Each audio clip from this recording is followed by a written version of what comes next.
Hey up, I'm the Yorkshire Time Lord, and this is Ducks Who the Dogs, the Cybershades.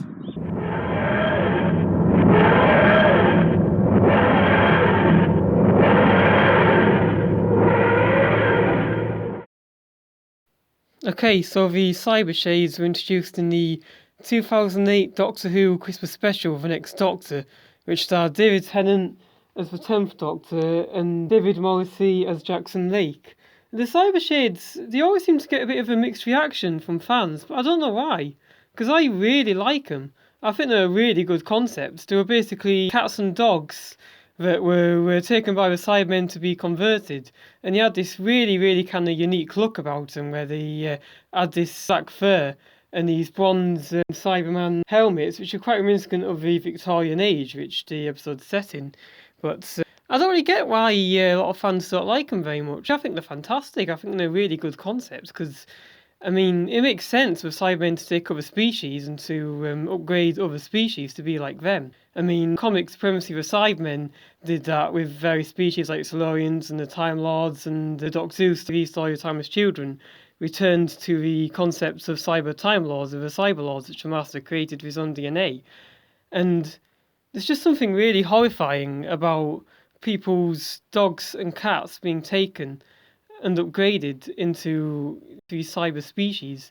Because I don't know about you, but if Cybermen came and took my dogs and my cats and upgraded them to be emotionless, to be like them, I would just find that so scary. I would hate it. I would not let any Cyberman do that to my Jasper or my Rosie or my Missy or my Tiger, which is a bit strange given that last week I called my cats evil, even though they aren't evil really. I love them very much, but I called evil, and they still give me the evil, so that I think it's just a bit disgraceful that I betrayed them like that.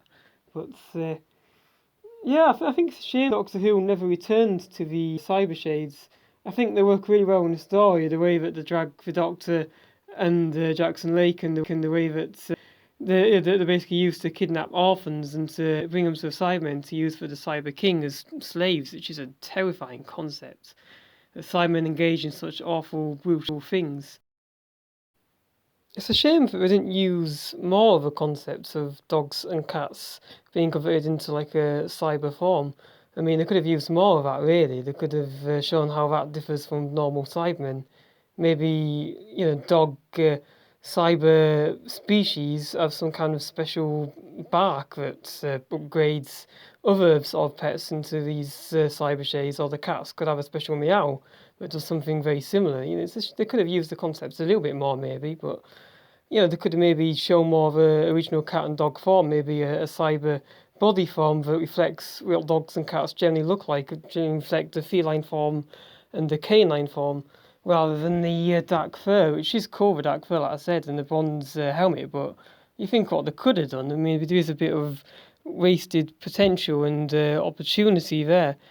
And maybe if they'd fully explored that more, they'd got a better reception from fans. I quite like the idea of using Cybermen in different ways, not just humans. I mean, you always see them using humans to converting humans into Cybermen. It's nice to see them adapt the idea into other species. And maybe they could have done it with other pets as well. I mean, they could have had cyber guinea pigs, or they could have had cyber rats, or they could have had cyber chinchillas or something.